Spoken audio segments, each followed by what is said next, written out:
Live via Skype and brought to you via YouTube. It's the Hashtag Wrestling Podcast. I'm your host, Turnbuckle Jim, and with me this week from Wilmington, North Carolina, Woo! It's the Heart Blake Kid coming at you live.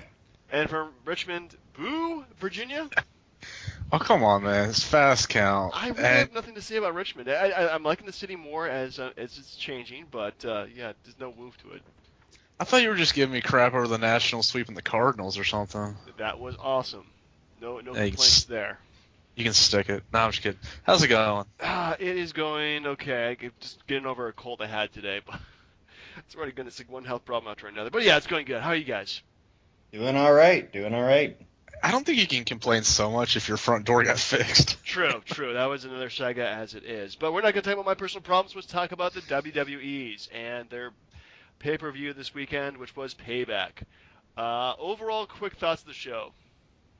My quick thoughts of the show, I would give it a solid A+ for as far as the technical prowess that was shown. But, maybe a C- as far as story. Brian?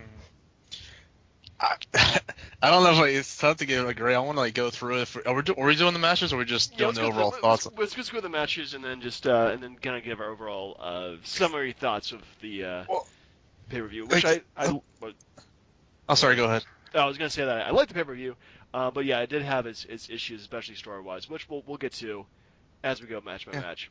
The problem I have is it's sort of like when the first match just hits a complete wall. You're just like, I gotta try to enjoy the rest of the pay-per-view. Yeah, well, that's true. I mean, we'll get to it in just a second. But start off, WWE Payback, obviously from May 1st. It's no longer April.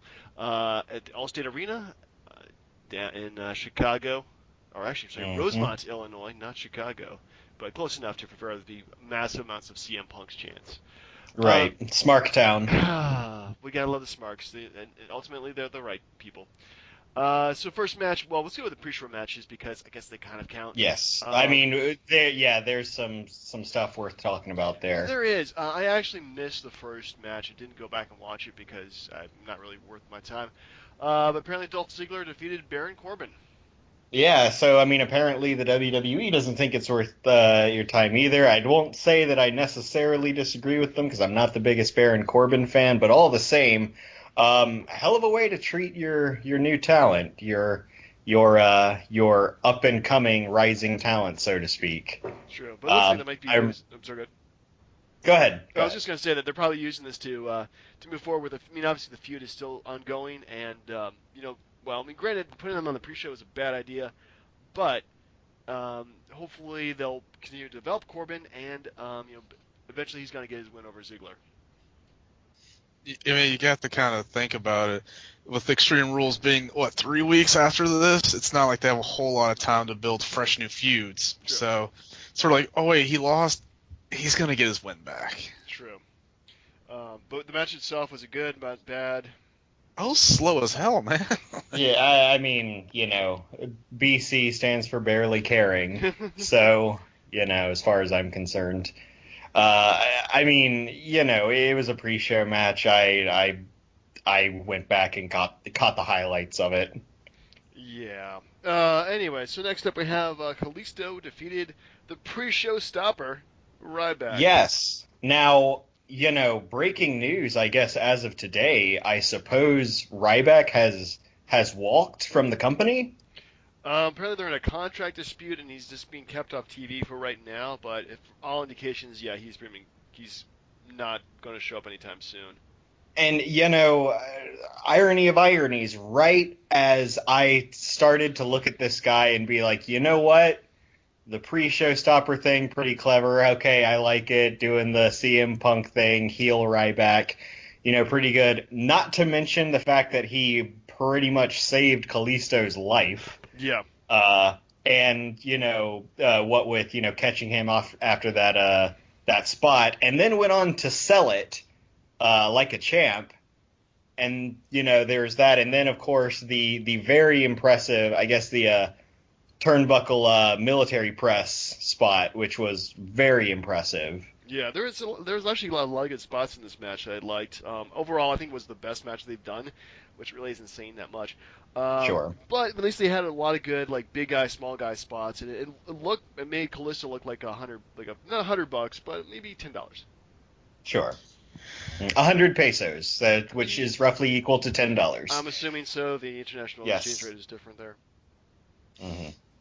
Bri, your thoughts? Man, on this? I'm glad I wasn't the only one that saw that CM Punk thing. Where not only like he did check the watch he didn't have, but he did the whole circle in the dirt thing. Yeah. Yeah. Yeah, and I was like, and I knew the fans caught it. I caught it like right off. I was so mad about it. But to tell you the truth, I ever since Ryback switched from like the Rob Van Dam tights to like whatever the crap he's wearing now, like I just don't like looking at the guy. It's like just too much. It's a As lot far of as need for you. Yeah, and as far like him with his record of like, with people in the ring and hurting or not hurting people, and Kalisto being a Botchamania Hall of Famer already, I did not see this match being that good, but it was. It was very surprising. Yeah. Yeah, definitely, did not expect to be as into it as I was. Yeah. And, right when I finally start to have, like, good things to say about Ryback, there he goes. There he's gone. Anyway, It's like don't you think like he's just cutting himself? He's just screwing himself big time on this because it's not like. I mean, the company's doing like well right now with all the new influx of people. I'm just gonna walk. Like that makes a lot of sense. Yep. See you in I Japan. mean, we can only assume about, what's going on behind, closed doors in those meetings. Obviously, I don't know the details of whatever his new contract would be. I know, apparently his contract was running out in a couple of months anyway. And, I don't know whether or not it was a sort of thing where, he was asking for more and they, aren't exactly ready to give him more, or, they presented him with something which was substantially less than what he's already got. I mean, honestly, yeah, I can't say. Well, Really two quick things. I'm sorry. Is he saying like pay me more maybe? Oh gosh. I know, cheesy. And also, right. has there been? I don't watch this live. I watch it on Hulu, like the Raws and everything. There was zero Kalisto Ryback time, like leading up from it Mania was to. mostly on SmackDown Yeah. actually. Mhm. So I didn't miss anything. Pretty much no. No, I mean, basically, he, threw some awkward promos about how, Ant-Man isn't as good as Iron Man, and it was kind of awkward. But Considering yeah, it looks some like a weird, man, but hey. yeah, that's also true. But yeah, just some weird pop culture superhero references about how, little guys don't beat big guys, and who knows? I don't know. Well, we've been talking about this more than really give it credit for. So moving on to the actual card itself, the first match, which Brian you mentioned, pretty much like ended really bad. Like we're the worst ending you could possibly have, except for like death. Which was Enzo Amore and Colin Cassidy versus the Vaudevillains. Ended in a no contest when Enzo Amore pretty much got himself a concussion, hitting his head on the second rope, bouncing to the mat, and laying motionless for over a minute. It was pretty scary, actually. Yeah. I mean,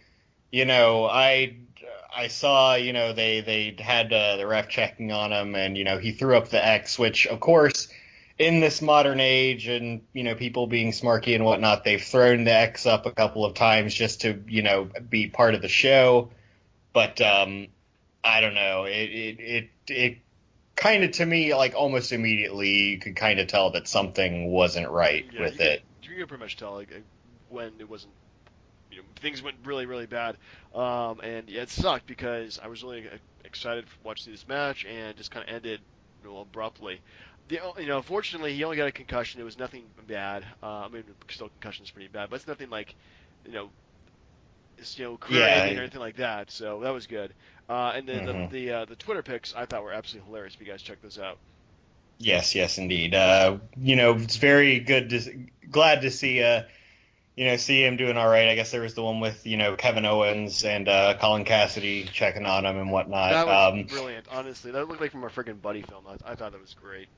Yeah. And I'm glad they were actually be able to be discharged from the hospital that same night.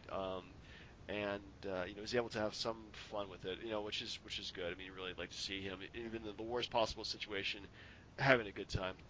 So apparently, your number one contenders by default, the Vaudevillains, which apparently was the original plan anyway. So I guess it kind of worked out, but still, it did not help them. Like they lost. Yeah. And I'd kind of like to rescind the comments that I've made. I guess seeing them both at Payback and also a little bit of how they did on Raw. Like I think I will rescind my comments earlier about how I don't think they're gonna do very well on the main roster. Perhaps that was a bit of a premature statement to make. Yeah, I think so. I mean, I think they just need to get some heat on them. And in this case, they gave Enzo a concussion. They're going to probably milk that. Yeah. So I think it's probably going to be used to their benefit. But these guys, once they start talking, like they are actually good at getting promos and getting over getting heat with the crowd. So they have some advantages. Oh my god, what was that? It's kind of tough. Like I want to root for these guys, but what is it? The Aiden English looks whiter than Sheamus. My wife made the same comment actually about his complexion. Yeah. And I think you might be right. Maybe we need to have a scale drawn up between Sheamus, Page, and Aiden English. Who's the most white person in the entire roster? Yeah. And the other guy was it Simon Gotch? Looks like Geraldo Rivera with a bad haircut. Yeah. Well, I think that's the whole point is that they're supposed to look ridiculous. I mean, I'm all for the gimmick. The whole black and white thing's cool. I think it'll get over regardless as long as they keep winning. Yeah. Just keep winning and making people hate them. At least they don't have the Ascension the Ascension fell really fast, and hopefully the Vaudevillains will not have that kind of descent. So moving on, we have or descension, if you will. You got a million of those, don't you? But Anyway, so next up we have match of the night, match of the year. Yeah, match of the night, most definitely. Kevin Owens defeated Sami Zayn in a 14 minutes 30 seconds. Yeah, I can't even begin to say what I like about this match. I mean, honestly, Sami Zayn, I think really. Kevin Owens and Sami Zayn can probably share like co-wrestlers of the year. Like every single pay-per-view match they've been in, except for the ladder match, which doesn't really count because there was like a billion other guys. Right. It's been phenomenal. These guys are. But I mean, honestly, let's face it, that became a Kevin Owens Sami Zayn match essentially. It did, but really, these guys were just.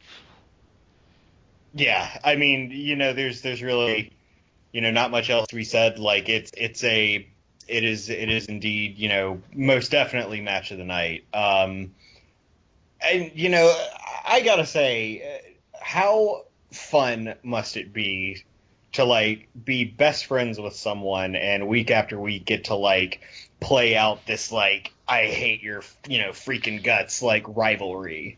Like I feel as though that's got to be just the most fun to be able to go out and do.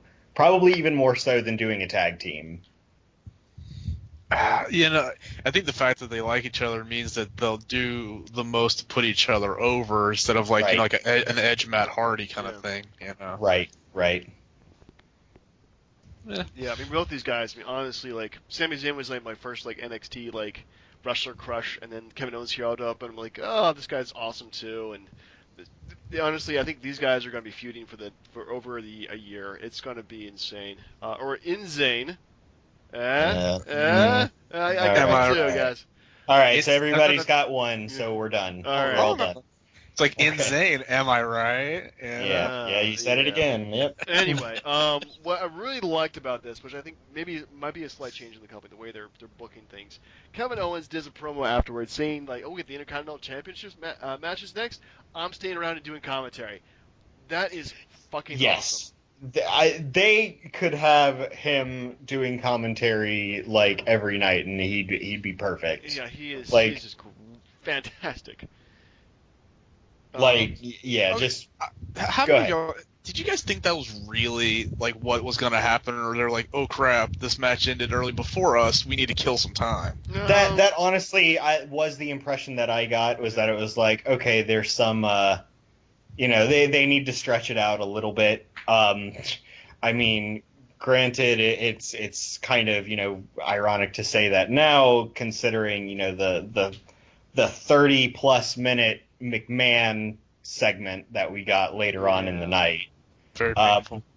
Yeah, but that I did have that thought as to whether or not it was like right when they started doing it, I was like, okay, well, yeah, we'll give Kevin Owens the mic and let him, cut a couple promos. Like, sure, that's fine. Good way to stretch out time. True that. So anyway, the actual match itself, the Miz defeated Cesaro via roll-up to retain his Intercontinental Championship after a distraction by Kevin Owens and Sami Zayn as they continued to brawl. The match itself, I thought was decent, but Yeah. let's face it, Cesaro definitely outmatches the Miz in terms of ability. Right. I mean, the Miz's primary, I guess, draw is not necessarily his skill, but just his ability to sell his character, which he does very well. He does. Honestly, he's an A on the mic. He's a B in the ring. Sure. Cesaro is maybe a B- on the mic and an A+ in the ring. So look, we've said this a million times before. His ability is to pull Maurice. Yeah. That is his ability. He's A+ on getting that. True. He really overachieved. And we already discussed it, but he overachieved getting Maurice more than he overachieved getting the World Championship or the Heavyweight Championship. Now, what do you think about that whole thing? Because I just thought it was weird that she came back, but now it's like she's going to be in the new season of Total Divas. So I'm like, now I get it. Yeah, that's the whole reason why she came back. They needed fresh blood for that. But yeah, I mean, honestly, I like the match. Granted, this pay-per-view feels like it's just like chapter 1 in terms of like what we're going to have the rest of the spring and the summer. Maybe leading up to SummerSlam. I definitely get the impression that they're setting the stage for possibly Fatal 4-Way for the Intercontinental title. Sami Zayn, Kevin Owens, Cesaro, and The Miz. At least that's the impression that I got. Your thoughts? Yeah, I mean, I think it's the same way. Yeah. I honestly don't be surprised if Miz retains again, because think of how loaded like the Money in the Bank ladder match would be. I'm just saying. Good point. That'd be true. Anyway, so next up we have the second longest match of the night, which I thought was pretty decent. Dean Ambrose finally defeated Chris Jericho for the singles match. Yes, indeed. Did anybody else notice? I guess there was a fan sitting at ringside with the Palestinian flag, and Chris Jericho, who I guess does not learn his lessons very well, snatched it, and the camera cut away super quick. And of course, for those of you listening who may not be aware, there was an incident a couple of years ago during a match between Chris Jericho and CM Punk where he took a fan's Brazilian flag. The match itself was in Brazil. Took a fan's Brazilian flag and stomped on it on the ground and ended up getting suspended for a good long while. And the company had to issue some apologies to the Brazilian government for that. So, bold move, Jericho, going for it twice. But hey, I mean, personally, I think the whole suspension thing, whatnot, I mean, he's a heel. It's professional wrestling. I felt that was a little extreme, but, hey, what do I know anyway? Well, totally didn't catch that actually, but yeah, I think the match itself was pretty decent. Not probably not the best from either one of those workers, but a good bump for Ambrose though. Yes, indeed. Notably absent was Chris Jericho shouting "stupid idiot," to which I was rather disappointed. But he said that at least once. Maybe I'm just. I think there was a stupid. And then there was an idiot, but never was there a stupid idiot. So point taken. Mm-hmm. So anyway, next up we have the Chicago Screwjob. Good match, terrible ending. Charlotte defeated Natalya. for the women's championship. Yeah. I mean, yeah. To me, more disappointing than even the first the Enzo and Cass match. Like, it just came out of nowhere, and I hate how self-referential I feel WWE has gotten in the past, couple of years. They're so, in love with their own history, even the grimy parts of it, Yeah. that, like, I mean, this isn't even really relevant. It's just that if you wanted to do the double sharpshooter spot, there are so many ways that they could have done that without, like, kind of ham-fisting in this awkward, um, self-referential, masturbatory spot. Like, it just didn't make any sense. Indeed. Brian, your thoughts on it? Complete crap. No. Just garbage. Just straight garbage. Yeah. There's no harm in just losing a match. Right, and I mean, if she's got to, if Charlotte has to win dirty again, that's fine. That's part of their character at this point. But, like, there are other ways to do that without, like, kind of sticking it to this, because, I mean, frankly, let's face it, like, if you're going to have Bret Hart come back, I think it's kind of, like, the guy did more than just get screwed over in Montreal. But it seems like every time they bring Bret Hart back, they have to drudge that up in some way, shape, or form. I guess a couple of years ago he had, like, his fight with Vince McMahon over it in a storyline, and I don't know. It just seems so, like, weird and out of left field, and frankly just, kind of disrespectful. The guy did a lot more than just, be part of the Montreal Screwjob. Yeah. So basically, he should have just come out during the McMahon segment, knocked McMahon out again, and said 1997, and just left. Right. WCW. Pretty much. Mm-hmm. Anyway, do you guys want to comment on the McMahon segment, or are we just going to skip past that? Essentially, McMahon is McMahon going to share power for the time being. There was way too much time spent on that to not at least give it some kind of crap for it. Yeah, I mean, first off, let me put it. They hyped this up as what, the new era? Mm-hmm. There's nothing new about it. Right. Shane and Steph have been doing this like sister brother crap for like 17 years. There is nothing new. And if they're talking about the talent, guess what?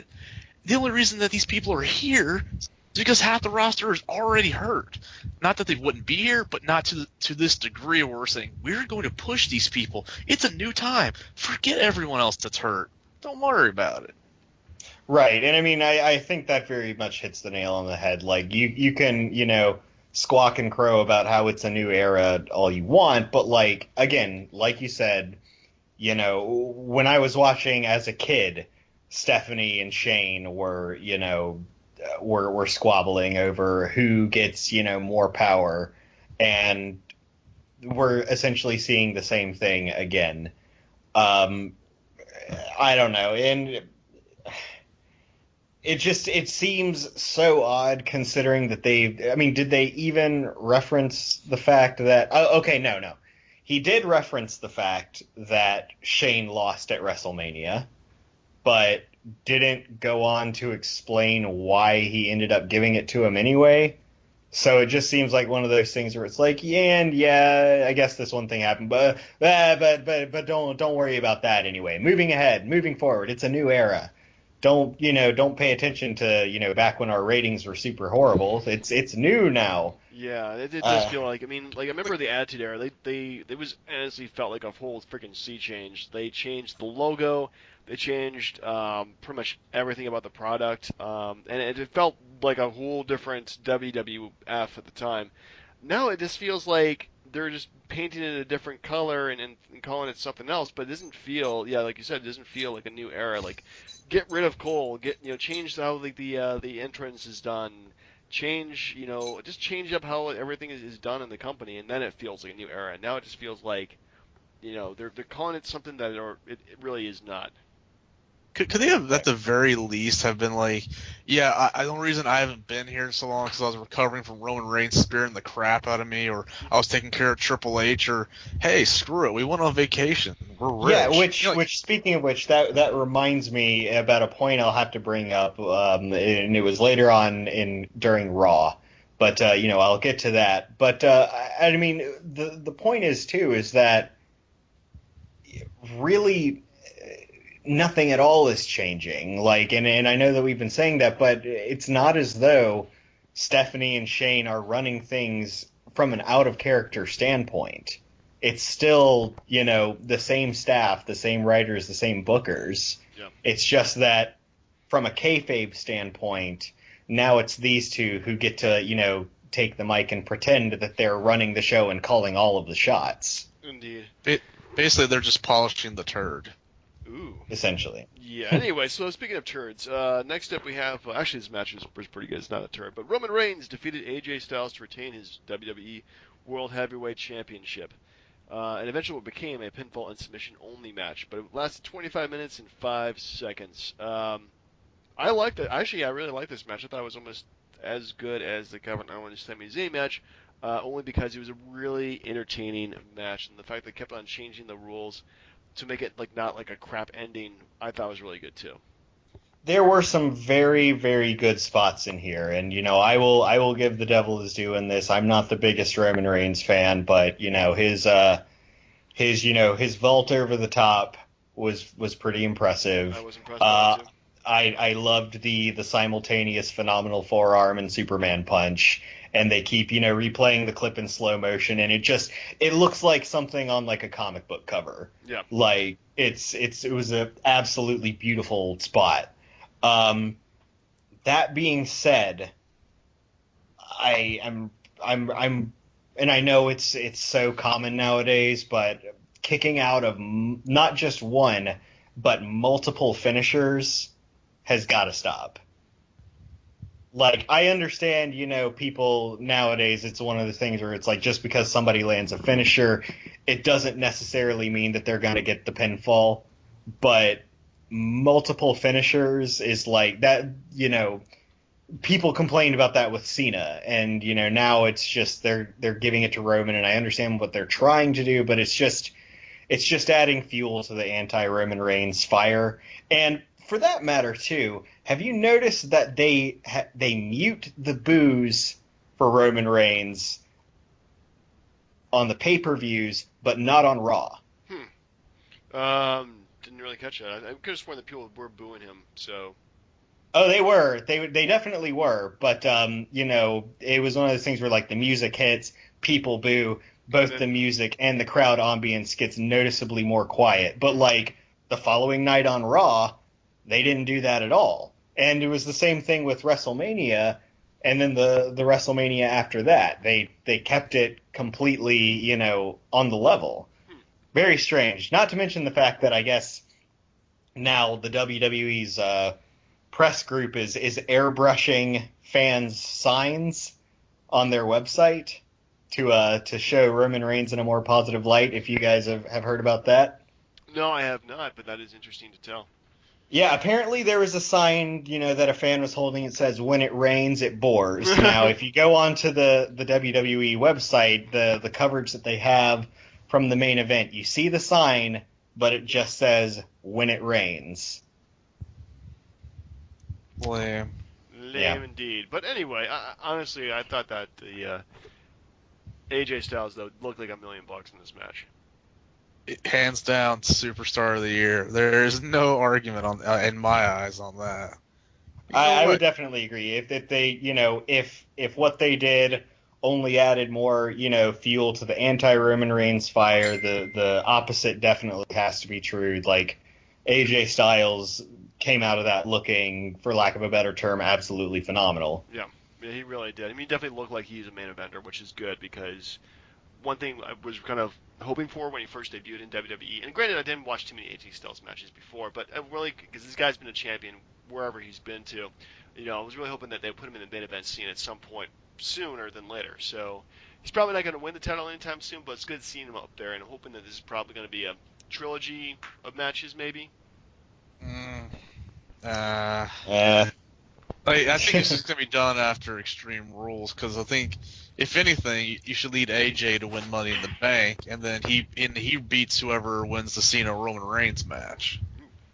So I have a question, only because like I've not really been watching the modern, era stuff for too long, but I always am kind of under the impression that they tend to give Money in the Bank to a heel, because it always seems to me as kind of a skeezy, shisty way of winning your title.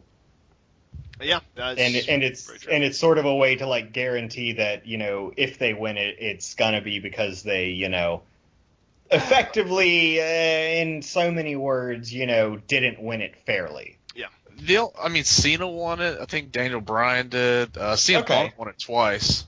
Okay, sure. But I mean, and I know. But no, they were all good guys at the time. But the majority of the time, like your Edges or Swaggers or Kennedy or something like that. Yeah. Like Rob Van Dam was pretty much the exception to all of it. True. So anyway, final grade for the pay-per-view. What would you guys give it? Well, I said earlier I would give it, A plus technical work, C minus story, so rounded out at a solid B. Right. Yeah. I agree, except the McMahon thing brought it to a C. Just the worst. And him trying to play down the CM Punk chance, like he should have just started opening up, like run off at the mouth about Punk, like right there. Yeah, but death in WWE is pretty much not acknowledging people anymore. But on my final grade, I'll give it actually, I'm gonna give it a B plus. I thought it was a good step in terms of ring work, storylines. Yeah, it was kind of frustrating, but if that's where they're going, then I don't mind this new direction. I'm just happy for the fact that it is leaps and bounds better than that piece of crap that was WrestleMania. True. This was Yes, the payback yeah. to fans for having to endure that 5-hour shitfest that was WrestleMania. Yeah, I mean, I don't think anybody's disagreed with that. It was definitely much better than WrestleMania. Yes, much better. So anyway, questions going forward. Well, first of all, moving on from that, what would you guys? What was actually your takeaways from Raw, or what do you want to comment about Raw itself? Well, there was one thing that very much stood out from me, and it was during the Amber's Asylum segment, where Stephanie McMahon basically made an allusion to the fact that she got speared by Roman Reigns because she deserved it and it was her own fault, which made me raise an eyebrow as to what exactly that implication was. Like, I don't know. It just struck me as a very, very strange thing to say. Well, I think she's just trying to act like she's turned over a new leaf and she was a bad person. So she I get it. Oh, I get it. And I mean, but even that, it comes across less as like. I mean, there's one way of saying it, of being like, hey, look, accidents happen. I don't blame Roman Reigns. And it's another to be like, I was where I wasn't supposed to be, and it was my own fault. Like, I don't know. It just definitely struck me as very odd. Yeah, that's definitely a good point there. Brian, any thoughts about Raw?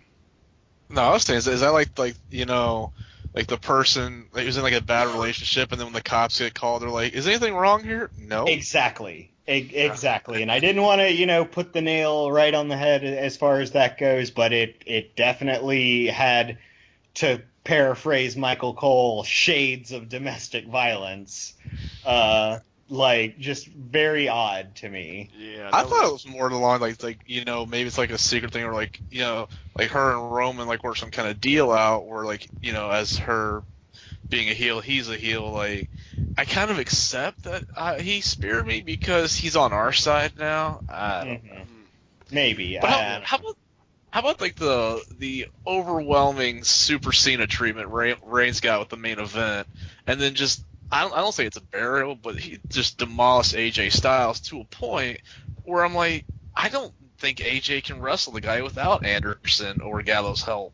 Like, he just destroyed AJ at the end. Yeah, I don't know. Are we talking about Raw or Payback? I guess Raw. Raw Okay. probably the main event, which was the Usos and Roman Reigns versus the. I guess they called them they kind of call them the Club. That was just kind of interesting considering that they're. I don't know if they have the trademarks to the Bullet Club name or not, but you gotta wonder what their stable is gonna be called going forward. Yeah. But for all intents and purposes, the Bullet Club. Yeah, they're the Bullet Club. Right. Yeah. Um,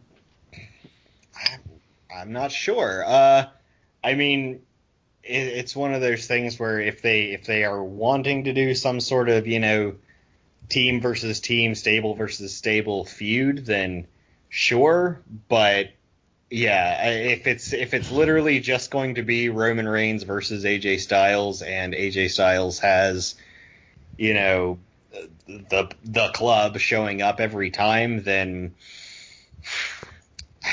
I don't know. I mean, I don't really know if it's necessarily a burial if it's appearances by people that fans want to see. You know what I mean? Yeah, but like you saw, like Roman Reigns went like 4-on-1 and destroyed League of Nations by himself. Like Right. DX Right. like versus Spear Squad thing. So you get Gallus and Anderson who just came in, and you're forcing them on the Usos who need a charisma transplant themselves. And then you got Reigns who's destroying these guys like it's nothing. It makes me care less about Gallows and Anderson because Roman Reigns kicks their ass every week. Yeah, and I think that's definitely more to this sort of archaic viewpoint of the fact that WWE has this thing where it's like it doesn't matter how much experience you have in other products or venues or things like that. If you're a new arrival to WWE, you're a rookie. And I mean, that's kind of, the way that they still have sort of treated AJ Styles for a while. Commentary is constantly, talking about where it's like, well, look, this isn't New Japan. This isn't, TNA, or, I mean, without, going so, overtly into name dropping, but, being like, you're, in the big leagues now, so to speak. I mean, I think it's just kind of an ego thing that they have to do, where it's like, well, it doesn't matter what you've done elsewhere if you're here. You gotta check that business at the door because it's not like Sting with Triple H. If you put this guy in the main event, you don't downplay like where he's been or anything like that. The fact that you put him in the main event, that's on you. Oh no, I mean, I definitely feel you there. I think it's just an issue with with WWE, and I mean it's been that way for ages. Even back when WCW was still around, and you had guys like Jericho and Eddie Guerrero and he who must not be named showing up, and it was still like, well, yeah, they might have done good stuff elsewhere, but they're in the big leagues now. I think it's just a problem that they sort of need to address, especially because, like you said, it's so hypocritical. Because on one end, you are booking them in main events, but your commentary guys and your in-ring personas are still sort of addressing them as though they're rookies. No rookies for the company. Yeah,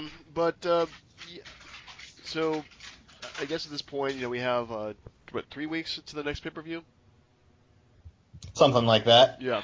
A few more weeks until yep. then. So I mean, again, I feel that there's really kind of moving the stories forward from what they have. So they have like a rematch of AJ Styles versus Roman Reigns. They have probably going forward a Fatal 4-Way for the Intercontinental title. They did a Battle Royal for the U.S. title, number one contendership, which actually I'm liking Rusev getting the pushback. Because League of Nations was such a bad idea. Yeah, but I mean, really, are they just sticking it to Zack Ryder fans at this point? Zack Ryder comes so close, and no, he loses. Like literally, though, it just seems spiteful at this point. Yeah, well... Let me ask, okay, so it's not like Zack Ryder, because, I mean, hey, he won the IC title. but nothing is worse than winning the U.S. title a couple years ago and then getting like hitting the balls repeatedly by Eve and then choke slam repeatedly by Kane. John Cena takes your girl. You get hitting the balls at WrestleMania, and then you're jobbed out for 3 years. Like, Wow. I think at least now, you know, I'll tell you what. I think his dad will have a win before he does. Sure, sure. So anyway, yeah. So, any final thoughts before we conclude this cast? No, I think I'm good. Brian, anything to say before you take your summer sabbatical? Just that I think, as far as like the League of Nations goes, I'm more looking forward to seeing what they do with Alberto Del Rio than anybody else. Intriguing. Yeah, Alberto Del Rio has been. I mean, he won the U.S. Championship. His whole Mexican America thing really fell apart quickly. The League of Nations fell apart relatively pretty quickly too. So yeah, I'm intrigued. I mean, honestly, everybody in League of Nations was a much better singles competitor than together as together as a stable because just did no cohesion to it whatsoever. Very. I'm sorry. Go ahead. Sorry. I would say, it's weird because, like, I would almost say it was one of those things where individually I was kind of getting sick of them for a while. Then they threw together, before it was an official thing, and it was just, what people were referring to as, like, the heel squad. Yeah, the heel foreigners. Yeah, it was pretty cool. And then they, did the League of Nations thing, and for a, brief second, it was very entertaining, but it just got very stale very quickly. Yeah, just kind of a bad idea. I'm glad they kind of got rid of fast enough. So anyway, speaking of great ideas, I guess me and the Herrick Blake Kid will be reconvening for our pre-show for Extreme Rules. Yes. Yes, Extreme Rules. And then Brian, we'll see you when we see you. I'm gonna try my best to get back as soon as I can. The summer schedule is gonna kick my butt with the classes I got. Well, I know. I'm sorry. Hey, let me ask one last thing. Like, it'll take just a minute. Like, okay, so with the McMahon thing, right? And how they're making them share power. Is this like a two-part thing? Are they not just giving still a big giant FU to SmackDown, saying who controls Raw controls all of WWE? And where the hell is the brand split? I think we're gonna get there eventually. It's just gonna be. I don't think they wanted to do something that was like a quick shift overnight. They probably want to do something a bit more, again drawn out and probably booking for the long term maybe. Hopefully. Yeah, I mean, it's interesting because, I mean, Raw is their flagship program. But, in terms of a brand split, I think more so than anything, I would love to see a not necessarily a rift, but a clear in character, kayfabe divide between NXT and the main roster.